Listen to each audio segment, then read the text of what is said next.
नमस्कार। बरेली से इस समय की सबसे बड़ी खबर है, जहां प्रशासन ने मौलाना तौकीर रजा के करीबी नफीस पर शिकंजा कस दिया है। नफीस की दुकानों को प्रशासन ने सील कर दिया है और बुलडोजर एक्शन की भी तैयारी चल रही है।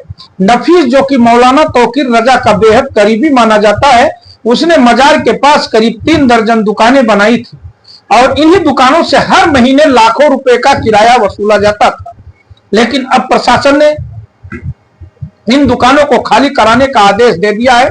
दुकानों के आसपास भारी पुलिस बल की तैनाती की गई है ताकि कोई भी उपद्रव या अव्यवस्था न फैल सके। दुकानदारों को आदेश दिया गया है कि हर हाल में दुकानें खाली करनी होंगी और इन्हें सील किया जाएगा। कुछ लोगों ने प्रशासन से समय मांगा, लेकिन अधिकारियों ने साफ कह दिया है कि सरकार का आदेश है और उसका पालन हर हाल में करना होगा। इधर एक और बड़ी कार्रवाई में बरेली प्रशासन ने मौलाना तौकीर रजा के संगठन आईएमसी के दफ्तर को भी सील कर दिया है। यानी अब तौकीर पर ही नहीं बल्कि उनके करीबियों पर भी लगातार शिकंजा कसा जा रहा है। तौकीर रजा की गिरफ्तारी के बाद योगी सरकार की पुलिस फुल एक्शन मोड में है और तौकीर के करीबी आरिफ के 5 आलीशान होटल को भी सील कर दिया गया है। इन होटलों में Skylark hotel, farm lawn hotel, Sheesh Mahal hotel, जलसा और मन्नत लॉन शामिल है। ये होटल पीलीभीत रोड पर बने हुए हैं और इनकी भव्यता देखकर अंदाजा लगाया जा सकता है कि कितनी बड़ी प्रॉपर्टीज हैं। पुलिस और बरेली विकास प्राधिकरण की टीम ने इन होटल्स को सील करने की कार्रवाई ही की है और इन होटलों में प्रशासन के अनुसार वही मीटिंग होती थी जिनमें बरेली हिंसा की पूरी स्क्रिप्ट लिखी जाती थी। पुलिस की जांच कहती है कि इन होटलों में दंगों की साजिश रची गई और यहीं से सोशल मीडिया ग्रुप के जरिए बाहरी लोगों को बुलाकर बरेली की सड़कों पर उपद्रव फैलाया गया। यही वजह है कि जब इन होटलों पर छापा मारा गया तो कई अहम सबूत मिले। गोलियों के खोखे, मोबाइल डिटेल्स और सोशल मीडिया चैट, सब कुछ अब फॉरेंसिक जांच के लिए भेजा गया है। बरेली में हुई हिंसा की जांच के लिए एक विशेष जांच टीम बनाई गई। अब तक 10 एफआईआर दर्ज हो चुके हैं, 12 लोगों की गिरफ्तारी हुई है और लगभग 2000 लोगों से पूछताछ की जा चुकी है। पुलिस ने अब तक 69 लोगों को हिरासत में लिया है, जिनकी लोकेशन और पहचान में कई बाहरी उपद्रवियों का नाम सामने आया है। जांच में यह भी स्पष्ट सामने आया है कि शुक्रवार की जुमे की नमाज के बाद अचानक से भीड़ उग्र हुई और पुलिस पर पथराव करने लगी।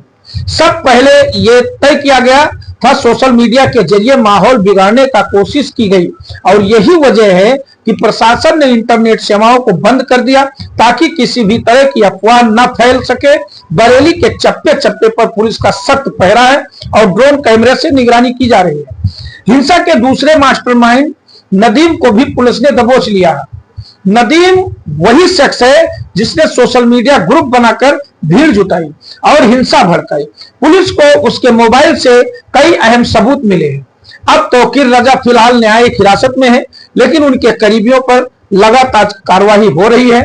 नफीस की दुकानें सील की गई हैं, आरिफ के 5 होटल सील हुए हैं, आईएमसी का दफ्तर भी प्रशासन ने बंद कर दिया है। यानी साफ है कि बरेली में हिंसा भड़काने की पूरी योजना सुनियोजित तरीके से बनाई गई थी। अब लेकिन इससे बड़ा सवाल यही है कि आखिर इन उपद्रवियों को किसने बुलाया, किसने पिस्तौल और ईंट पत्थर उपलब्ध कराए, किसके इशारे पर बरेली की सड़कों पर आग लगाई गई और क्यों स्थानीय लोगों की हिंसा के लिए उकसाया गया, जबकि कई स्थानीय लोग कह रहे हैं कि यह लड़ाई हमारी नहीं है, बाहर से आए लोगों ने माहौल बिगाड़ दिया है। आज बरेली शरीफ के हालात पूर्ण अमन है, लेकिन इंटरनेट सेवाएं बंद हैं, पुलिस की तैनाती है और सुरक्षा का इंतजाम पूरी तरह से कड़ा है। जिन होटलों को सील किया वह कभी रौनक और चमक दमक का प्रतीक माने जाते थे, लेकिन अब प्रशासन ने उन्हें ताले में जकड़ दिया है। यही हाल उन दुकानों का हुआ जो अवैध रूप से बनाकर किराया वसूला जा रहा था। समाज के लिए सबसे बड़ा संदेश यही है कि जब कानून का पालन नहीं किया जाता, जब अवैध कब्जा और अवैध दुकानें बनाई जाती हैं, जब धर्म और आस्था की आड़ लेकर राजनीति होती है, तो उसका नतीजा सिर्फ और सिर्फ हिंसा और अराजकता के रूप में निकलता है। प्रशासन का कहना है कि किसी को भी कानून से ऊपर नहीं माना जाएगा, चाहे वो कितना बड़ा क्यों ना हो। योगी सरकार और बरेली प्रशासन की इस कार्रवाई ने यह साफ कर दिया है कि दंगा भड़काने वालों की जगह या तो जेल होगी या उनकी अवैध संपत्तियों पर बुलडोजर चलेगा। और यह भी साफ संदेश है, किसी भी कीमत पर समाज की शांति और सौहार्द को बिगाड़ने नहीं दिया जाएगा। दर्शकों, आप हमारे चैनल को सब्सक्राइब करें, वीडियो को ज्यादा से ज्यादा शेयर करें ताकि आपको हर अपडेट मिले सबसे पहले।